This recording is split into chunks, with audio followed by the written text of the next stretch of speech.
सो drama की starting में हम देखते हैं कि एक लड़की जिसने ठीक से अपने शूज नहीं पहने, तो तब उसकी मॉम उसे डांटती है कि सही से अपने शूज को पहन लो। बाय द वे, ये हमारे ड्रामा की मेन फीमेल लीड ब्यूल है, जो कि जब अपने फेवरेट आइडल के सॉन्ग सुनते हुए स्कूल जा रही थी कि तभी एक ट्रक से टकरा जाने की वजह से उसका काफी बुरी तरह एक्सीडेंट हो जाता है एंड वो नीचे गिर गई। ब्यूल बताती है कि मैं अपनी आखिरी सांसें ले रही थी एंड मुझे अपने फेवरेट आइडल के सॉन्ग सुनाई दे रहे थे। मैं एक्साइटेड थी बिकॉज आज मुझे आफ्टर स्कूल अपने फेवरेट आइडल के कॉन्सर्ट में जाना था, क्योंकि मैं वूजू की सबसे बड़ी फैन जो हूँ, लेकिन अब शायद मैं कभी वूजू से मिल नहीं पाऊंगी। कि तभी हमें एक पर्सन दिखाया जाता है जो कि ब्यूल को देख रहा है एंड ये और कोई नहीं बल्कि वूजू ही था, जिसकी ब्यूल फैन है। By the way, truck full speed से ब्यूल से टकराया था, इसलिए ब्यूल की हैंड टू हैंड डेथ हो गई। जिसके बाद ये सीन यहीं कट होता है और अब हमें कुछ साल बाद का सीन दिखाया जाता है, जहां हम देखते हैं कि एक घर जिसके अंदर कोई इंसान नहीं रहता बल्कि एक ग्रिम रीपर रहती है, जो कि और कोई नहीं बल्कि हमारी फीमेल लीड ब्यूल है। एक्चुअली आफ्टर डेथ अब वो एक ग्रिम रीपर बन चुकी है, लाइक यमराज, जिसका काम मरे हुए लोगों की सोल को आफ्टर वर्ल्ड लेकर जाना होता है। बाय द वे, ब्यूल ध्यान से एक शो देख रही थी जिसमें बताया जा रहा था कि अगर कोई आत्मा फुल फोकस के साथ किसी चीज को टच करे तो वो उसे छू सकती है। इसलिए ब्यूल भी पियानो को टच करने का ट्राई करने लगी, लेकिन वो उसे अभी भी टच नहीं कर पा रही थी। लेकिन जब उसने फुल फोकस दिया तो तब उसने फाइनली पियानो को टच कर लिया, जो सब देखकर ब्यूल काफी ज्यादा खुश हो गई। वेल, अब वो अपने वर्क पर जाने के लिए रेडी होती है, जहाँ कबर्ड में उसकी सिर्फ 2 ड्रेसेस थी। एक वो जिसे पहनकर उसकी डेथ हुई थी, यानी कि स्कूल यूनिफॉर्म, और एक ग्रिम रीपर की यूनिफॉर्म, जिसे ब्यूल ने पहन लिया और साथ ही मेकअप भी ठीक वैसे किया जैसे कि घोस्ट करते हैं। और अब अगर बात की जाए ब्यूल के सामान की, तो उसे देख साफ पता चल रहा है कि ब्यूल आज भी वूजू की बिग फैन है। यानी अगर उसे मरने के बाद अगर कोई याद है तो वो सिर्फ वूजू है, कि वो वूजू की बिगेस्ट फैन हुआ करती थी। बाकी अपनी फैमिली यानी मॉम, डैड या फिर फ्रेंड्स से रिलेटेड उसे कुछ भी याद नहीं, क्योंकि आफ्टर डेथ सभी लोग अपने बारे में या अपनी लाइफ की मेमोरीज के बारे में सब भूल जाते हैं।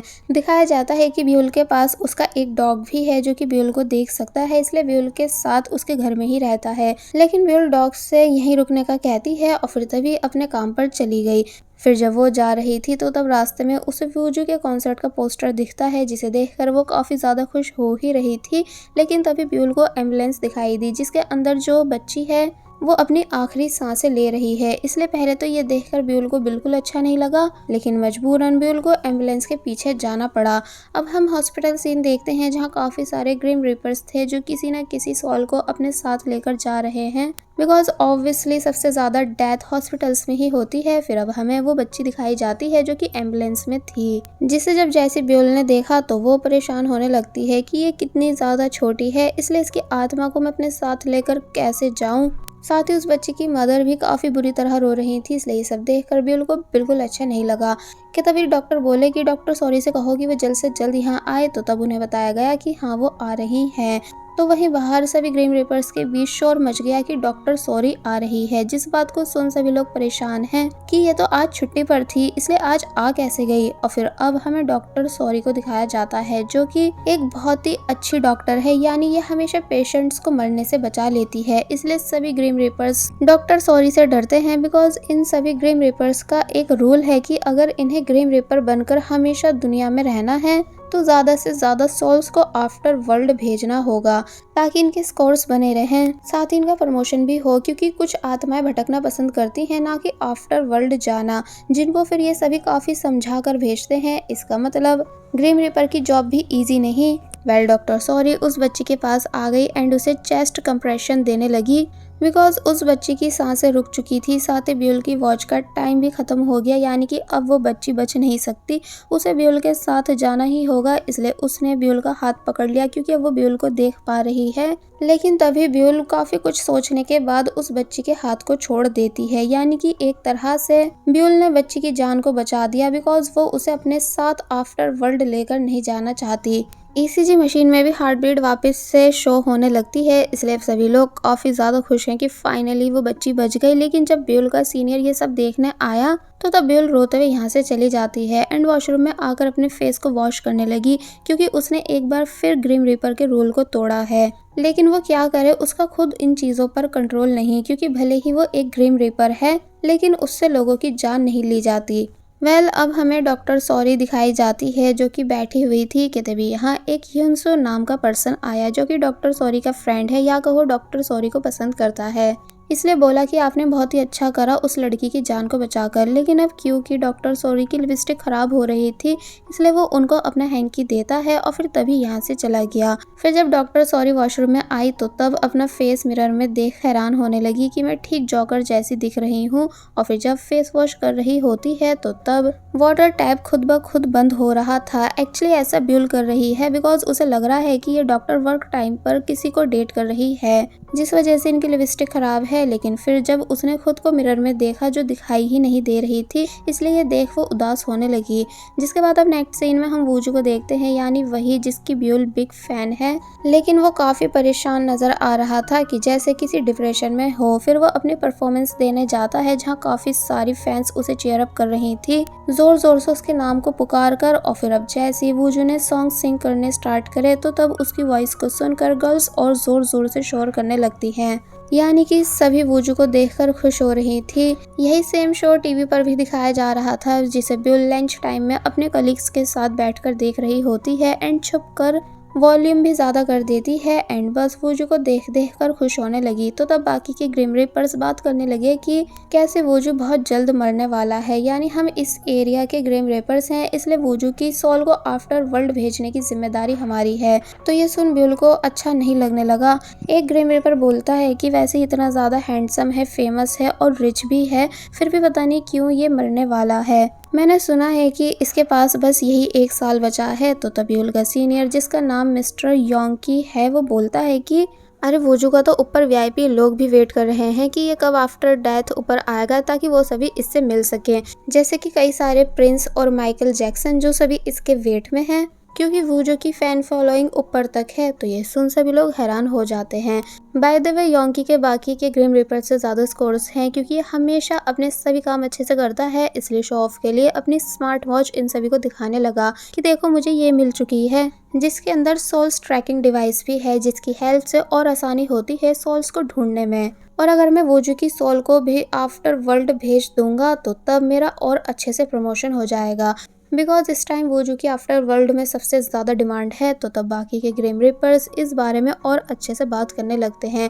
लेकिन अब क्योंकि ब्यूल कभी नहीं चाहेगी कि उसके फेवरेट आइडल की डेथ हो, इसलिए वो अपने ख्यालों में खो गई थी, जिस चक्कर में उसने इन सभी की डिश को खराब कर दिया, जो सब देखकर सभी हैरान हुए कि आखिर इस लड़की का ध्यान रहता कहाँ है। सीनियर योंकी ब्यूल को बताते हैं कि एक फ्यूनरल में से ओल्ड मैन की सोल भाग गई है, तुम उनको समझाकर आफ्टर वर्ल्ड भेजो, मैं बाकी की सोल्स को पकड़ता हूँ। और फिर जब ब्यूल उन ओल्ड मैन के पास आई एंड उन्हें समझाने लगी कि अंकल मेरे साथ चलिए, अब आप जिंदा नहीं रहे हैं, लेकिन वो मान नहीं रहे थे, बल्कि उन्हें ये चिंता हो रही थी कि मैंने पूरी जिंदगी इतनी सारी सेविंग करी इस उम्मीद के साथ कि एक दिन अच्छे से इन पैसों को खुद पर उड़ाऊंगा, लेकिन मैं काम में फंसा रह गया एंड इन पैसों को यूज नहीं कर पाया।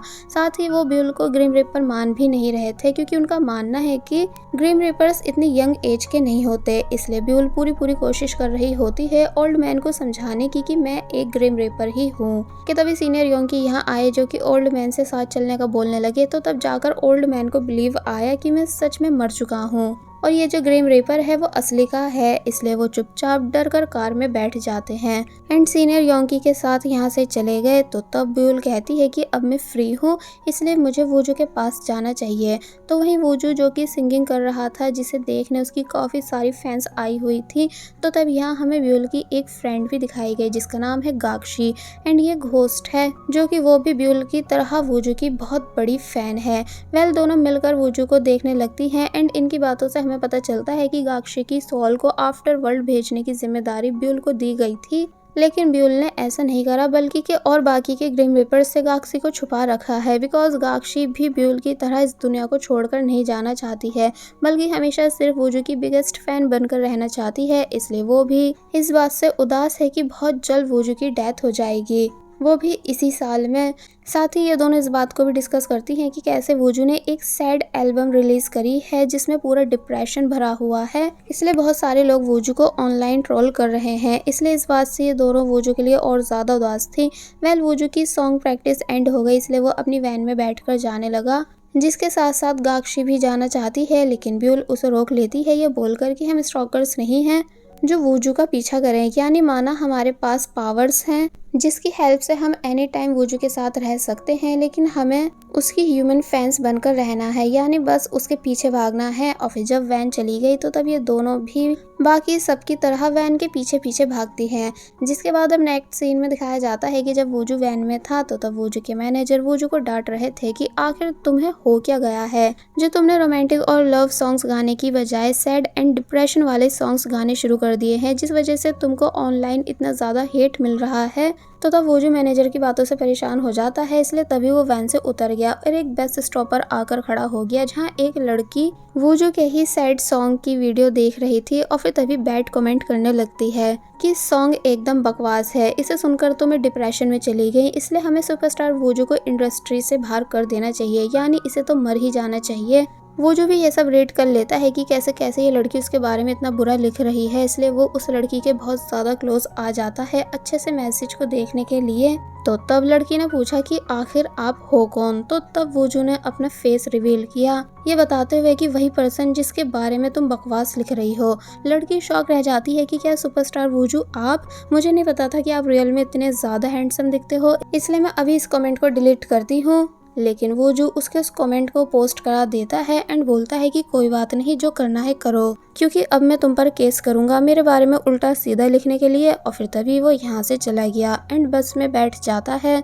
जिसके बाद अब नेक्स्ट सीन में हमें ब्यूल दिखाई गई जो कि अपनी फ्रेंड गाक्षी के साथ गेम खेल रही थी कि तभी उसे ग्रिम रिपर्स के हेड यानी मिस्टर गो की कॉल आई, जो कि ब्यूल को डांट रहे हैं कि आखिर तुमने उस बच्ची की जान क्यों बचाई जबकि तुम्हारा ये काम नहीं, अगर तुमको ये जॉब पसंद नहीं है तो तुम और भी सभी सॉल्स की तरह आफ्टर वर्ल्ड जा सकती हो। तो ये सुन ब्यूल उन्हें सॉरी करने लगी कि नेक्स्ट टाइम से मैं ऐसा कुछ नहीं करूंगी। एंड साथ ही बोर्ड पर दिखाया भी जाता है कि कैसे ब्यूल ने आज तक एक भी सॉल को आफ्टर वर्ल्ड नहीं भेजा था। मिस्टर गो बोलते हैं कि तुम्हारे साथ जो सभी से छुप कर एनी टाइम एक लड़की की सॉल रहती है, तुम उसे समझाकर आफ्टर वर्ल्ड भेज सकती हो।